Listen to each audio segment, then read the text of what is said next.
Buenos días, buenas tardes y buenas noches, estimados compañeros y querido maestro, si está viendo este video. Esta vez nos toca analizar el capítulo 4, que ya es llamado el reclutamiento y la entrevista, vaya. Un capítulo medianamente largo, pero pues que tiene contenido pues nuevo y que nos puede brindar nuevos panoramas hacia nuestro futuro.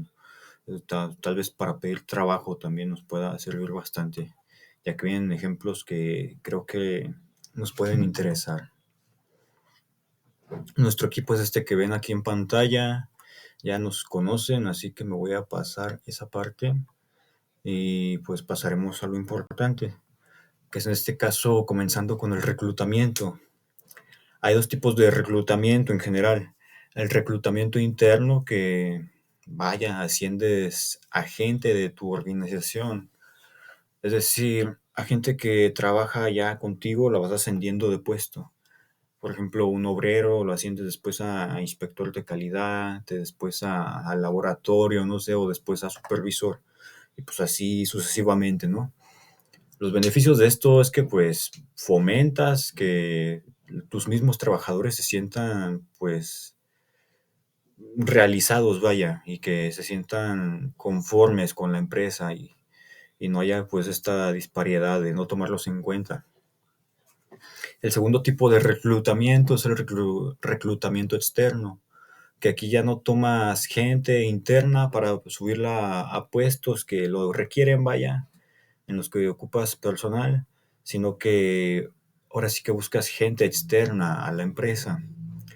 Lo que tiene este reclutamiento, los beneficios que tienes de que buscas gente que aporte ideas nuevas al trabajo y que no sea todo tan dentro del mismo círculo y que haya pues esta diversidad, ¿no? También de personas y principalmente de ideas, porque pues tener más ideas es mejor a tener solamente una.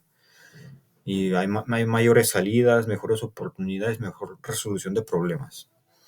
Aquí la lectura nos ofrece que para un buen manejo de la organización es que se mezclen ambas, que no haya mayor predominio del interno ni del externo, sino que haya como esta homogeneidad entre entre estos dos reclutamientos. Porque pues es bueno tener en cuenta a gente que ya está trabajando contigo, porque pues vaya, ya tienen como confianza en ti y tú en ellos, vaya. Pero también es bueno tener gente externa que aporte ideas nuevas. Continuando con cómo se anuncia estos trabajos, vaya. Tenemos, aquí no se alcanza a ver, pero aquí dice periódicos. No puedo mover mi cámara, sin embargo, ahí dice periódicos, el primer apartado. Esto es muy común y lo hemos visto en muchos sitios, principalmente, bueno, pues yo lo he visto en Farmacias Guadalajara, que vas y traen allá afuera sus periódicos grandes, así de pedir empleo y así. Y por lo general son así, como se ve en esta imagen. Son muy llamativos a la vista y traen muchas letras y en general los números están como muy, muy grandes para que te llamen la atención. Esto es principalmente pues aquí en Latinoamérica, porque periódicos de trabajo, por ejemplo, en Estados Unidos son muy distintos. Son más que nada letras chiquitas y así, y ocupas pagar mucho para meter pues tu trabajo ahí para que lo vea la gente. En cambio, pues acá en Latinoamérica y en México, pues son más así, más como, más apropiados a la cultura, no sé, son más, sí, llaman más la atención, vaya. También tenemos el reclutamiento por escrito, que ahorita les voy a poner un ejemplo de esto para que se den una idea. Y una aplicación que hace esto se llama Indeed, que es tal cual, te metes, buscas el empleo que buscas o en lo que te especializas, vaya, y aplica para todo tipo de empleos. Ya, pues te interesa uno, le picas y ya viene así tal cual un texto muy grande, detalladamente de lo que es el empleo y te puedes dar una idea de lo que vas a obtener a cambio de lo que vas a dar. Y es muy bueno este tipo de reclutamiento porque te explica detalladamente qué es lo que debes de tener, qué es lo que vas a hacer y cuánto vas a recibir, vaya. Y pues así no hay confusiones. Los medios electrónicos también son usados y actualmente pues las redes sociales son un claro ejemplo. En Facebook y en Instagram es donde mayormente yo veo que suben estas opciones de empleo, de comida rápida o de tal cual. También en grupos de búsqueda de empleo lo suelen usar. Y otros medios electrónicos, pues también es la televisión, la radio, o sea, todo lo que sea electrónico y que te ayude a comunicarte con otra gente, pues entra aquí. Y obviamente, pues la aplicación de esta que está aquí al lado de reclutamiento por escrito entra ahí. Sin embargo, pues les voy a mostrar el ejemplo de qué es un reclutamiento por escrito. Aquí está el ejemplo. Lamentablemente no puedo mover mi cámara. Sin embargo, hay dos ejemplos de esa misma aplicación. Y esto aplica para cualquier empleo en esa aplicación. Sin embargo, aquí estamos hablando de empleos para psicólogos, porque pues es algo que nos interesa a todos, ¿no? Está este empleo que dice coordinador de recursos humanos. Y pues ahí dice información del perfil, habilidades. Y aquí en el salario, que está tapando mi rostro, pero aquí tengo la imagen y les voy a decir de cuánto es. El salario de coordinador de recursos humanos en este empleo es de 24,000 a 28,000 pesos por mes. Es una cantidad pues aceptable y muy buena, la verdad, para alguien que busca ahora sí que ingresar al mundo laboral. Y esta imagen de al lado que dice descripción completa del empleo es todo lo escrito. Y eso, o sea, está bien chiquito, pero era de bajarle a la aplicación y que se viera más. Y pues ahí te dabas cuenta de todo lo que pedía y todo por lo que te iban a pagar, vaya, y lo que ibas a ofrecer y el lugar donde se ubica el empleo. Es decir, la descripción, como es por escrito, está muy bien detallada. Y aquí tenemos al lado el de psicólogo cognitivo-conductual, que ahí te pide pues las licencias, las habilidades, escolaridad, y pues ahí te piden más cosas que abajo se veían, pero pues tomé este ejemplo como captura para que vieran pues el nombre del empleo y así. Y al lado tenemos la información del empleo, que el sueldo es de 11,000 a 13,000 pesos por mes. Inclusive te dice que es de medio tiempo, o sea, de medio tiempo por esa cantidad de dinero, pues no es nada despreciable. Y ahí te dice los beneficios y así. Y puedes buscar más empleos de psicólogos dependiendo de tu especialidad. Inclusive si buscas neuropsicólogo, te salen opciones, o sea, no tal cual así, pero te salen pues similitudes, vaya. Y aquí pues no solamente es para licenciatura, puedes buscar cualquier tipo de empleo, ya sea de secundaria para arriba y así. Sí, esta aplicación es muy buena, llamada Indeed. Y hay otra aplicación llamada LinkedIn, que ya es para literal, para pura licenciatura para arriba. Bueno, este es el ejemplo del reclutamiento por escrito, para que se den una idea de lo que es y de que es muy utilizado y que es o sea, tiene muchos beneficios. Y ahora, otro método de contratar, vaya, es este método llamado punto de compra. Su nombre viene debido a que uno por lo general cuando va al supermercado las cosas están puestas de manera estratégica para que compres más, vaya. Y pues justamente estos letreros están colocados de manera estratégica para que la gente los vea. Están colocados en ventanas de tiendas, en tableros de boletines, manteles de restaurantes como este en el que está tapando mi cara, que es una taquería. Y los costados de camiones, por ejemplo, los costados del macrobús o de cualquier ruta que traen ahí se solicita chofer o así. Y ahí te dice literal, licencia C2 de manejo. Y pues lo bueno de esto es de que no resulta caro y se dirige a gente que frecuenta el negocio. Es decir, si tú frecuentas mucho esta taquería, pues vas a decir, me gustan sus tacos, son buenos, le meten calidad, así que me interesa bastante el trabajar aquí. O por ejemplo el del Otso, que pues, rentas bastante, vives cerca de él y dices, pues, mientras son vacaciones me meteré ahí. O por este momento me interesa. Inclusive en restaurantes de comida rápida también. O en tiendas de ropa o así. O sea, este es un ejemplo muy común, la verdad, en la vida del ciudadano, porque pues allá donde va, o sea, inclusive si vas a comprar, a hacer la despensa, este tipo de método te va a salir ahí para que lo veas.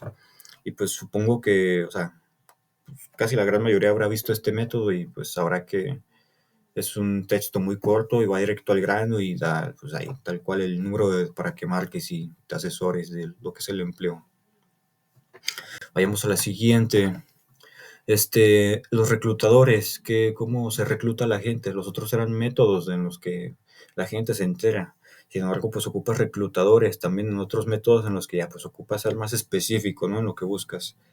Los reclutadores, hay internos de la empresa y hay externos. Los externos, pues por lo regular, representan el 75% de todas, o sea, si eres una empresa, tienes 75% de probabilidades de que recurras a un reclutador externo.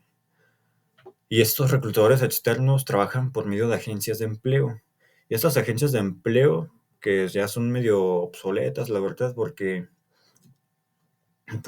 estas mm, tienen un método basado en el que si te contratan, parte de tu salario se verá que pagarle a ellos, pues, parte del salario tuyo, de que, pues, o sea, te contrataron, trabajas para la empresa a la que te contrataron, y parte de tu salario, pues, se va a ver remunerado hacia ellos y parte del salario de la empresa. O sea, es un método muy, muy raro, la verdad. Y después sigue el método que ya es como más moderno o que más actualizado, vaya, que son compañías de búsqueda ejecutiva. Estos, a diferencia de las agencias de empleo, es que nada más cobran a la organización a la que están trabajando. Y después le siguen las agencias de empleo públicas, que estas no tienen fines de lucro y destinadas a ofrecer empleo a personas desempleadas y principalmente pues a ayudar a que obtengan un ingreso salarial, vaya. Y hay un peligro con estas dos primeras, las agencias de empleo públicas, ¿no? Porque pues no tienen fines de lucro, vaya. Sin embargo, las agencias de empleo y las compañías de búsqueda ejecutiva, conforme más gente contraten, mayor va a ser su pago. Con lo cual sí van a ser muy intensos a la hora de contratar a alguien o sea, y lleva a que la misma intensidad a un trabajador o al que está solicitando empleo, vaya, pues no sepa decir que no y al final de cuentas termine diciendo pues que sí quiere el trabajo y así. Tipo, pues, pues tal cual como te agencian a tarjetas de crédito de banco o compañías telefónicas o etcétera. Esto es un método muy conocido. Conforme más gente tengan, pues mejor paga tendrán. Y pues ahí está el aprender a decir no, vaya, si es que te llegas a topar con este ejemplo. Porque pues, o sea, si le dices que no, pues no pasa nada. Pues, probablemente se enoje y ya pues siga con su vida después y pues tú también. Y ya por último tenemos las referencias del empleado. ¿Por qué se piden referencias? Es muy sencillo. Principalmente porque en la lectura hablaba de que se hizo un hallazgo muy, muy interesante en el que, por ejemplo, si tú tienes un empleado en el que trabaja muy bien, o sea, hace lo que pide su contrato, vaya, o sea, tampoco voy a decir que se sobreexplota, porque pues eso también está mal a final de cuentas. Digamos que hace lo que su contrato decía, el que firmó, cumple con ello, y por lo tanto, pues es bien sabido que uno busca amistades que se parezcan a él o similares, vaya. Y pues el estudio revelaba que las referencias del empleado, que eran principalmente amigos o familiares, eran idénticos a él en el trabajo, vaya, eran aplicados o en el caso contrario de que fuera, no hiciera lo que su contrato le dijera, vaya, o sea, que no cumpliera aquello que firmó, pues sus referencias iban a ser similares, no digamos iguales, sino que se aproximaran, vaya. Y se les preguntaba en este estudio por qué hacían el hecho de referenciar a alguien. El que predominaba más era el ayudar a un amigo. Y pues todos hemos conocido a alguien o inclusive nosotros mismos, referenciado a un amigo en el trabajo, o vas con gente de confianza para llenar tu currículum de, oye, te puedo agregar para que seas una referencia en esta opción de trabajo. La segunda opción fue el ayudar a un empleador, es decir, ayudar a aquella persona que contrata. Y el tercero fue el bono de recompensa, porque pues hay trabajos en los que se ofrece recompensa por llevar a gente a trabajar que tú conozcas. Sin embargo, pues uno creerá que la gente lo haría por eso, pero pues es la última y era un porcentaje muy bajo, era el 24%. O sea, generalmente pues está esta ayuda al otro, ¿no? La que predomina, y eso pues habla muy bien del humano. Otro método de contratación es el correo directo, que pues ya es mandar un correo tal cual directamente a personas que ya sabes que que tienen tal perfil. ¿Y cómo descubres que esas personas tienen tal perfil que tú buscas? Pues comprando nombres, ¿no? Y que donde se compran esos nombres, pues no especifica la lectura, pero pues todos sabemos que se roban tus datos de internet actualmente y pues esos datos se van a algún lado. Sin embargo, pues, o sea, esto se veía como más legal, ya que decían nombres de personas egresadas o no sé. O sea, era para personas que ya tenían una especialización y pues, o sea, probablemente estaban dadas de alta en un sistema en el que ya, pues, tú ibas, comprabas 1000 nombres por $15 a $150, ya mandabas el correo a todos y al que le interesaba, pues te respondía. Pues el Internet también es una herramienta básica actualmente y las organizaciones o las empresas pueden hacer su propio sitio web y ahí mismo ponen su apartado pues ahora sí que si te interesa trabajar con ellos. Sin embargo, hay otras organizaciones especializadas en crear estos apartados en los que organizaciones externas se inscriben para que ahí suban sus ofertas de empleo. O sea, prácticamente todo es un negocio y el que se pone vivo, pues abarca gran espacio. Sin embargo, pues esto pues no es muy usado, vaya. Y el que es más usado actualmente, pues son las redes sociales, el método de contratación por escrito, que les mostré los ejemplos, y el de mostrar letreros en negocios que recurre la gente. Y pues eso sería mi parte y ahorita los dejo con mi compañera. Va a continuar con esta misma apartado y espero que haya quedado claro mi parte. Entonces, pasando al tema de ferias de empleo, aquí básicamente son eventos donde las organizaciones buscan a candidatos en personas. Estas son muy usadas porque permiten hablar con muchos candidatos al mismo tiempo, además de darse a conocer la empresa. Hay tres tipos, son los multiempleadores, que son muchas empresas en un mismo lugar, un solo campo laboral que solo participan empresas de un sector específico y una sola empresa cuando una compañía organiza su propia feria para cubrir a sus vacantes.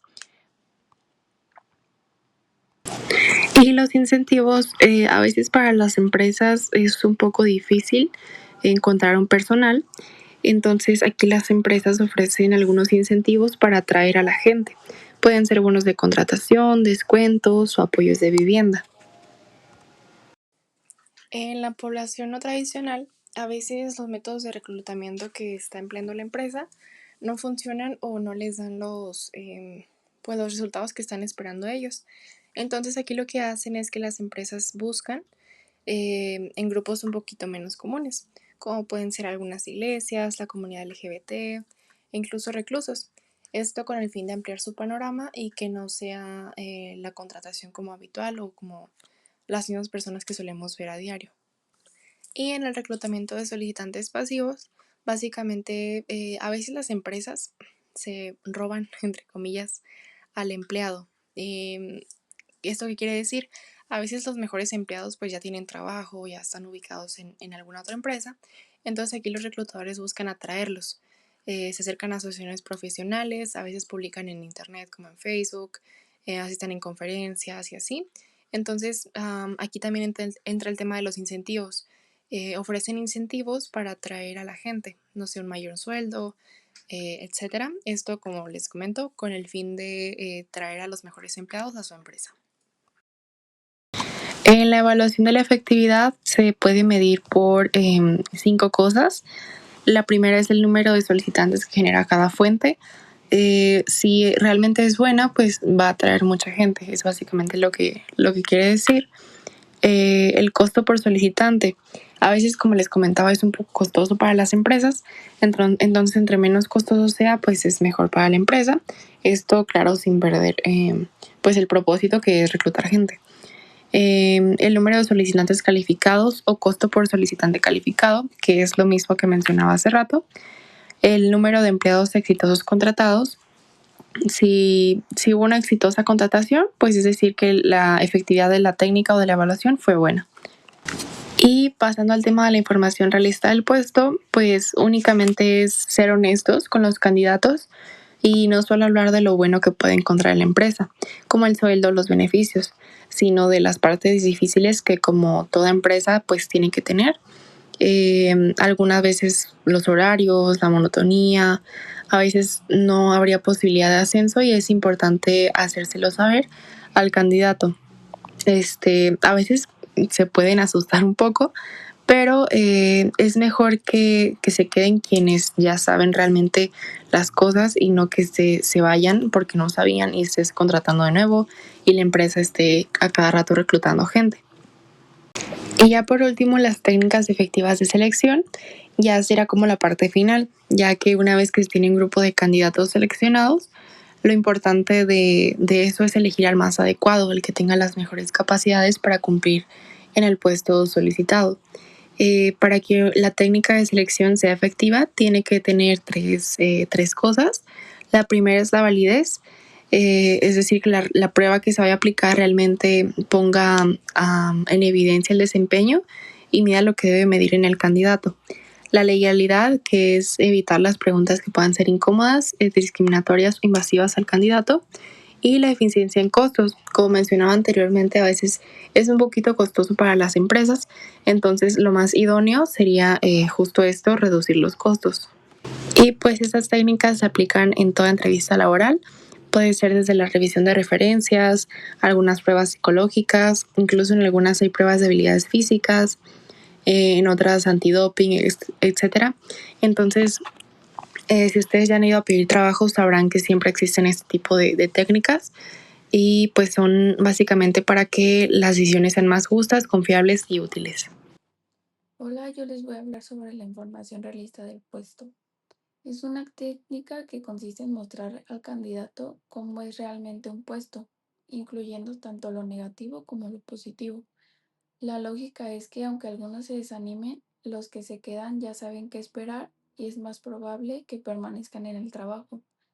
Las investigaciones muestran que disminuye la rotación y aumenta la satisfacción y mejora el desempeño, aunque con un efecto pequeño. Funciona mejor cuando se presenta oralmente en el momento de la oferta laboral y se incluye información sobre oportunidades de carrera. El procedimiento reductor de expectativas es una variante que no se centra en un puesto específico, sino que en ajustar las expectativas generales del candidato, recordándole que ningún trabajo es perfecto y que puede haber frustraciones. Técnicas efectivas de selección de empleados. Una vez finalizado el reclutamiento, se aplican técnicas de selección para elegir al mejor candidato y existen diferentes métodos. Un sistema de selección efectivo debe cumplir con tres características. Estas tres características son validez, que mida lo que debe medir, que se base en el análisis del puesto y prediga el desempeño laboral. Dos, es la legalidad, que reduzca riesgos legales, tenga relación clara con el puesto, respete la privacidad y minimice la discriminación. Y por último, es la eficiencia en costos, que su aplicación, calificación y creación no resulten excesivamente costosos. Entrevistas laborales. Las entrevistas laborales son el método que más se utilizan para seleccionar a los empleados. Se clasifican según su estructura, estilo y medio.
Bueno, ahora yo les voy a hablar de los problemas con las entrevistas no estructuradas.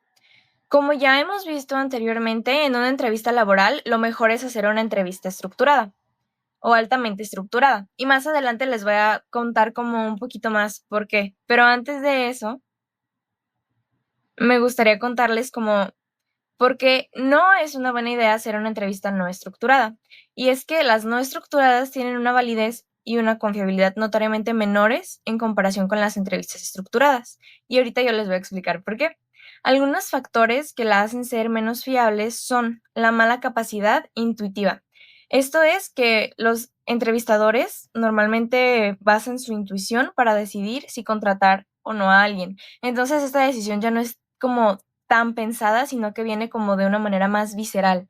Y bueno, en el libro ponía un ejemplo como medio chistoso, o quizá no, en donde decía que, pues, por ejemplo, aproximadamente el 50% de los matrimonios fracasaban y que aproximadamente las parejas se conocían como por 2 años antes de decidir casarse. Entonces el libro decía algo así como de que, bueno, si en 2 años la intuición no te ayudó como a mantener un matrimonio, estadísticamente también es como bastante improbable que 15 minutos en una entrevista de trabajo sean suficientes como para decirte de que si una persona es apta o no para el puesto usando meramente la intuición. Porque, pues bueno, en este caso, la intuición y el juicio humano se quedan cortos a la hora de, pues, de medir una conducta humana. Por eso, pues, se tienen que usar prácticas que se utilizan en la entrevista estructurada para poder hacer un mejor análisis y no guiarnos meramente por la intuición. Otro factor es el de la falta de relación con el puesto. Y es que muchas preguntas de las entrevistas laborales no estructuradas no tienen una relación directa con el puesto. Por lo que, pues bueno, decidir si las respuestas que se te están dando o no son correctas es algo subjetivo y ya está muy a criterio del entrevistador. Y pues bueno, aunque sí hay algunas respuestas que son las preferidas por los entrevistadores, nada garantiza que, pues, que estas respuestas sean verdaderas. Por ejemplo, no sé, alguien podría preguntar, ¿por qué debería contratarte? Y, y la persona podría decir de que no, pues es que soy alguien súper trabajador y me gusta mucho colaborar con mis compañeros en equipo y decir muchísimas cosas, pero puede ser que todas esas cosas que digan no sean verdad. O cosas, por ejemplo, ¿qué te ves haciendo dentro de 5 años? Esa pregunta también es como muy subjetiva, no sé, o sea, y pues bueno, por el tipo de entrevista se entiende que se esté preguntando algo en relación al trabajo, pero pues bueno, también puede ser una entrevista de que en tu vida privada, ¿qué te ves haciendo dentro de 5 años? Entonces los participantes ya se pueden ir por un montón de respuestas. Y también otro punto muy importante es que además de no estar relacionadas con el puesto, estas preguntas también pueden tender a que los entrevistadores pregunten cosas ilegales, como por ejemplo, ¿estás casado o tienes algún problema de salud? Y también otra cosa interesante es que la mayoría de los entrevistadores, cuando hace este tipo de preguntas, saben que hacer este tipo de preguntas son ilegales. Bueno, el siguiente punto por el cual no es una muy buena idea hacer una entrevista no estructurada en una entrevista laboral es el de los efectos primarios, que esto básicamente quiere decir que la primera impresión o la primera información que tenemos de alguien suele tener un gran peso. Entonces, pues se recomienda que los entrevistadores hagan juicios a lo largo de toda la entrevista y no solo un juicio al final. Y durante las entrevistas no estructuradas es más común que suceda esto, de que se haga nada más un juicio al final de la entrevista y no se tome como tan en cuenta las puntuaciones de las cosas que los participantes van haciendo alrededor de toda la entrevista. El siguiente punto es el de los efectos de contraste, que este quiere decir que el desempeño del entrevistado anterior afecta al del siguiente entrevistado. Entonces, si de una entrevista pésima sigue una entrevista promedio o prometedor, se va a tener la idea de que el candidato es muchísimo mejor de lo que en realidad es, pero no porque el candidato genuinamente sea un muy buen candidato, sino porque se está haciendo el juicio después del candidato que fue muy malo. O también puede pasar al revés. Si un candidato brillante precedió la entrevista de un candidato que puede ser bueno o prometedor, se va a tener la idea de que este último no es tan bueno porque se le va a estar comparando con el candidato anterior. Ok, otro punto importante es el de la tendencia de información negativa. Esto quiere decir que generalmente la información negativa suele tener un peso más importante que la información positiva, por lo que pues muchos de los solicitantes tienen miedo a ser honestos por miedo a que esta información sea perjudicial en su entrevista de trabajo. Y hay un estudio muy interesante de Martín y Nagao de 1989 en donde se vio que los solicitantes de empleo fueron más honestos en sus respuestas cuando estas no incluían una interacción social. Entonces, cuando había un entrevistador de por medio, los participantes tendían a mentir más. En cambio, cuando estas respuestas se hacían a computadora o en papel y lápiz, era más probable que dijeran respuestas verdaderas. Y pues esto tiene que ver muchas veces como por la presión social y las condiciones sociales. El siguiente punto es la similitud entre el entrevistador y el entrevistado. Y es que también se ha notado que las personas en entrevistas no estructuradas, que las personas entrevistadas tienden a tener puntuaciones más elevadas si tienen algo en común con el entrevistador, ya sea que sean del mismo género, de la misma etnia, que tengan una personalidad o una actitud similar. Entonces, también por esto es importante las entrevistas, hacer una entrevista estructurada, porque las entrevistas estructuradas van a ayudar como que a estos sesgos no sean tan notorios, porque en las entrevistas estructuradas se tiene una capacidad más analítica de la información. Otro punto importante es el de la apariencia del entrevistado. Y bueno, en un estudio hecho por Barrick et al. En 2008 y en otro estudio hecho por Hosada et al. En 2003, mostraron que los solicitantes físicamente atractivos y los que se vestían de manera más profesional recibían puntuaciones más altas en las entrevistas. Y también se encontró que los participantes con obesidad tenían menos puntos que aquellos que eran delgados. Y como he estado repitiendo a lo largo de esta exposición, en las entrevistas no estructuradas es más probable que existan estos sesgos porque la manera de calificar es más subjetiva. Entonces, por eso es mejor usar una entrevista no estructurada. Y ya el último punto de esto es el de las claves no verbales, que las claves no verbales son cosas como, por ejemplo, reír, hacer contacto visual, la modulación vocal que se tiene. Entonces, se notó que cuando hay claves verbales apropiadas, estas afectan la percepción del entrevistador, haciendo que el entrevistado tenga una mayor puntuación. Y normalmente esto es un sesgo más común en las entrevistas no estructuradas, debido a que pues la manera de calificar es más subjetiva. Ok, ahora que ya vimos por qué no es una buena idea hacer una entrevista laboral no estructurada, vamos a ver cómo se hace una entrevista laboral estructurada. Y pues bueno, el primer paso para esto es hacer un análisis de puesto. Entonces, pues necesitamos la información sobre el puesto que nosotros queremos evaluar, porque en base a eso es que nosotros vamos a hacer las preguntas para medir las habilidades y la experiencia del solicitante. Y una vez que tenemos pues estas preguntas, todas estas se hacen en un formato que va a ser igual para todos los entrevistados. Ahora vamos a ver las etapas en la creación de una entrevista estructurada.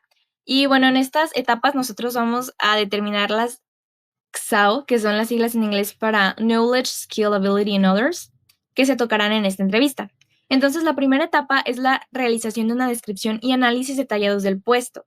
Y en este análisis se deben incluir las tareas, las condiciones en las que estas se llevarán a cabo, los conocimientos, las habilidades, las capacidades y otras características que son las XAO necesarias para desarrollar estas tareas. Y en la segunda etapa se va a determinar la mejor manera para medir estas XAO, porque si bien algunas sí se pueden medir mediante una entrevista, por ejemplo, una en donde le estás preguntando a la persona, okay, bueno, sí, aquí dice que sabes hablar inglés, y le preguntas a la persona como, por ejemplo, cosas en inglés, pues esto sí se puede medir, pero hay otras cosas que no se pueden medir, entonces se ocupan algunas herramientas complementarias, como una prueba psicológica, cartas de referencia, muestras de trabajo, etcétera. Por ejemplo, una persona que estás tratando de contratar como recepcionista, puede ser que una de las cosas más importantes que se le soliciten sea que tenga rapidez y fluidez a la hora de escribir. Entonces, tú le puedes preguntar a la persona, ¿eres rápida y hábil para escribir en teclado? Y la persona te puede decir, uy, sí, soy de que la mejor. Pero no vas a poder saber si esto es verdadero hasta que no pruebes, como por observación, que la persona realmente es rápida y buena escribiendo a computadora. Por eso es que son importantes estas otras maneras de medir estas otras características, habilidades, conocimiento. Ahora vamos a ver la redacción de las preguntas para la entrevista. Y hay 6 tipos de preguntas para la entrevista. La primera de estas son las clarificadoras, que ayudan a clarificar la información. Estas pues van a depender mucho del solicitante al que se esté evaluando, porque puede ser que haya, por ejemplo, una persona a la que le necesites preguntar ¿por qué cambiaste de empleo 5 veces en el último año? O puede haber otra persona a la que le preguntes ¿qué te llevó a dejar el puesto de gerente general en una empresa? El segundo tipo de preguntas son las descalificadoras, que bueno, estas deben ser respondidas de una manera determinada o si no el solicitante pues será descalificado. Entonces, por ejemplo, puede ser de que estás dispuesto a hacer horas extra y si el solicitante dice no, pues ya automáticamente se le descalifica para el puesto. Otras son las determinantes del nivel de habilidad y estos miden qué tanta experiencia tiene el entrevistado. Entonces, estas suelen ser más específicas sobre alguna habilidad o conocimiento que se necesita en la tarea. Por ejemplo, si en tu currículum y en el trabajo dice que sabes y necesitas usar Excel, pues el entrevistador te puede hacer preguntas específicas sobre el programa de Excel. Las siguientes preguntas son las preguntas enfocadas al pasado, en donde se le pide a los solicitantes que cuenten cómo hicieron uso de alguna de sus habilidades en el pasado. Y pues bueno, una pregunta de estas puede ser como decirle a una persona, cuéntenos de alguna ocasión en donde el tiempo de una fecha límite estuviera sobre usted y cómo logró terminar el trabajo a tiempo. Entonces, pues bueno, aquí lo que queremos ver es cómo reaccionó la persona ante determinada situación. Y las preguntas enfocadas al pasado son los mejores predictores del desempeño en puestos que las preguntas que se orientan a futuro, porque estas están basadas en cosas que el participante ya ha hecho, no en quizá cosas que el participante podría imaginarse que podría hacer. Y las siguientes son las preguntas enfocadas al futuro, de las que ya hablé un poquito. Y las preguntas enfocadas al futuro son preguntas en donde el solicitante tiene que responder qué haría en una situación hipotética. Y para eso primero se necesita inventar un incidente crítico que pues, no sé, por ejemplo, a alguien a quien se le quiere contratar como niñera. Imagínate que tú y la niña a la que estabas cuidando estaban en un centro comercial y de pronto ya no ves a la niña. Entonces, este es tu incidente crítico. Y posterior a eso, se crean las preguntas. Entonces, pues ya se le pregunta, ¿qué harías? Y ya en función de lo que responde el participante, es que se le va a puntuar en función de un código de puntuación que ya estuvo anteriormente creado. Y pues bueno, el siguiente tipo son las de ajuste organizacional, que estas miden qué tanto puede el solicitante ajustarse al ambiente laboral o a la organización. Y pues bueno, esto básicamente intenta medir qué tan compatible es la personalidad del solicitante con la compañía. Bueno, una vez que ya tenemos las preguntas para la entrevista, ahora necesitamos un código de puntuación para las respuestas, que en mi opinión, esta parte es la que la separa más de las entrevistas no estructuradas, porque las entrevistas no estructuradas dejan como más a criterio y a juicio subjetivo del evaluador el hecho de medir las respuestas de los participantes. En cambio, estas son muchísimo más analíticas y son quizá no analíticas, pero son como muchísimo más objetivas, porque hay criterios sobre los cuales tienes que basarte. Entonces, por eso es que estas entrevistas son mejores. Y bueno, los 3 principales métodos para hacer esta puntuación de las respuestas son el enfoque correcto o erróneo. O sacas bien la pregunta o la sacas mal. Esta puede ser, por ejemplo, cuando se te está preguntando una habilidad, si tú respondes bien a la pregunta, se te da un punto, si no respondes bien a la pregunta, pues no se te da nada. O también en las que son preguntas descalificantes, que si sacas bien la pregunta, puedes seguir avanzando en el proceso de selección, pero si sacas mal la pregunta, pues ya perdiste la oportunidad. También están las de enfoque de respuesta típica, que aquí las personas que están evaluando y que tienen que ser expertos en el tema, califican, hacen una lista con todas las posibles respuestas. Entonces, en función de lo que la persona diga, califican la respuesta que dijo. Y también está otra que es bastante similar a esta, que es enfoque en los aspectos claves, que aquí en vez de hacer una lista con todas las posibles respuestas, se hace una lista con aspectos claves que pueden estar incluidos en la respuesta. Un ejemplo para separar estas dos, en lo que les estaba diciendo antes del incidente crítico de la niñera y la niña que se le perdió en el centro comercial, por ejemplo. En respuesta típica lo que se evaluaría sería la respuesta así como tal que dijera la persona. Por ejemplo, decir, busco un guardia de seguridad, llamo al 911, llamo a sus padres, me quedo ahí a esperarla, la busco yo. Esa sería una respuesta típica. Y en aspectos claves, más que la respuesta como tal, se evalúan como esas componentes que forman la respuesta. Por ejemplo, si la persona dice, primero, mantendré la calma. Después me pondría a mirar de que a mi alrededor. Llamaría a un guardia de seguridad. Volvería a todos los lugares en los que estuvimos juntas antes de que ella se perdiera. Entonces, aquí son ya más como acciones que se van sumando en vez de la respuesta como tal. Y bueno, aparte de estos 3 métodos para calificar las respuestas que se te están dando, así verbales, también es importante tener un sistema para evaluar las claves no verbales del entrevistado, que es lo que ya se había dicho antes, es pues todo lo del lenguaje corporal, la modulación vocal, quizá la presentación de la persona. Ahora, una vez que ya se tiene la entrevista y que ya se tiene la manera de calificar las posibles respuestas en una entrevista, vamos a pasar a cómo va a ser la conducción de esta entrevista en sí. Y esto creo que es algo que ya hemos visto pues, en nuestras clases de entrevista, que son etapas que son bastante similares en las entrevistas, en los diferentes tipos de entrevistas, pero que siempre hay algo como que la diferencia de las demás. Entonces, en la conducción de una entrevista estructurada, de una entrevista laboral estructurada, las etapas son: la primera, el establecimiento de rapport. Esto ayuda a que la persona que está aspirando al puesto se sienta más cómoda con respecto a la entrevista y más positiva.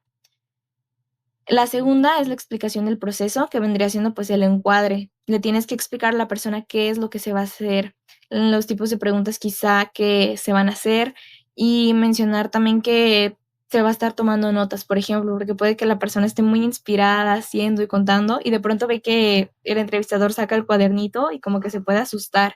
Entonces es importante decirle que esas son cosas normales que van a estar pasando a lo largo de la entrevista. La siguiente pues ya es la aplicación de las preguntas, lo que vimos anteriormente. Después de eso es proporcionar información sobre el trabajo y la organización. Aquí se le va a hablar acerca de el sueldo, las prestaciones, quizá un poquito del ambiente laboral, las responsabilidades que conlleva el trabajo. Después sigue la aclaración de preguntas que el aspirante pueda tener. Y pues bueno, aquí también se puede incitar al solicitante que pregunte cosas. La siguiente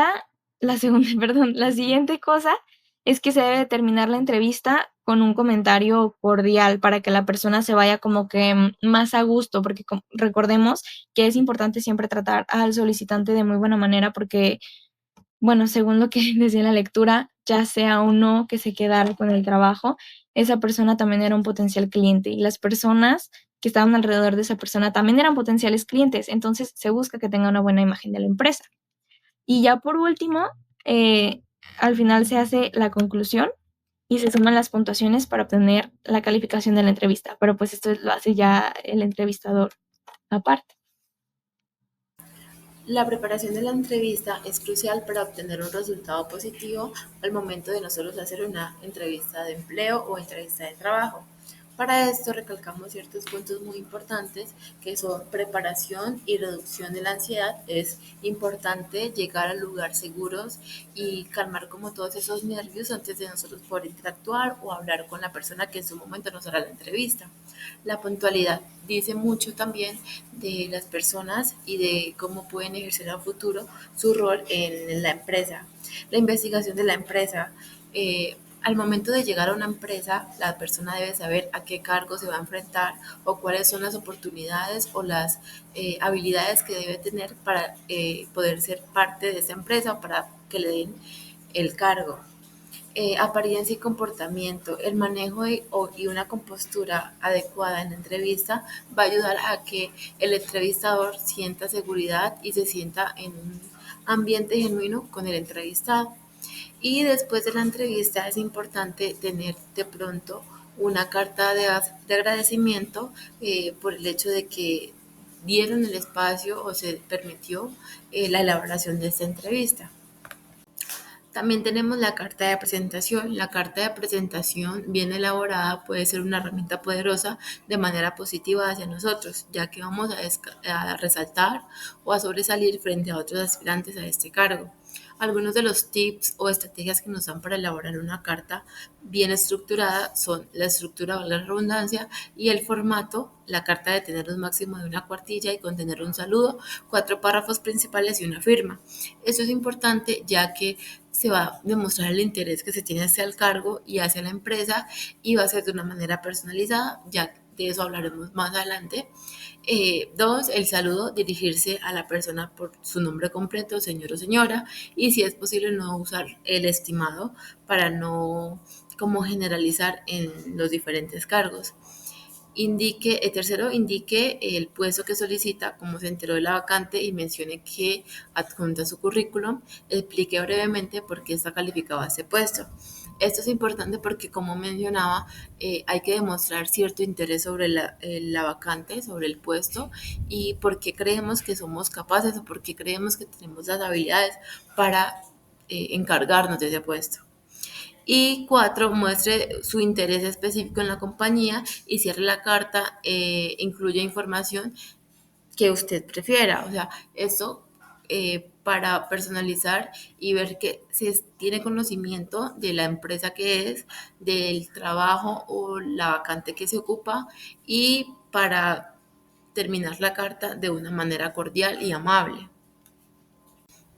Bueno, y por último, pero no menos importante, tenemos el currículum, que es como un abrebocas a lo que se va a saber o a conocer de nosotros. El currículum es una herramienta publicitaria de sus habilidades, no una biografía completa. Entonces, como que hay que tener lo más breve, lo más importante o lo más atractivo. Y aquí vamos con las reglas claves que debe tener un currículum para ser considerado llamativo. Ser atractivo y fácil de leer. Tener de manera concreta, corta, y se recomienda mucho el color blanco en esto porque es más atractivo para las empresas. Tener nuestra información importante.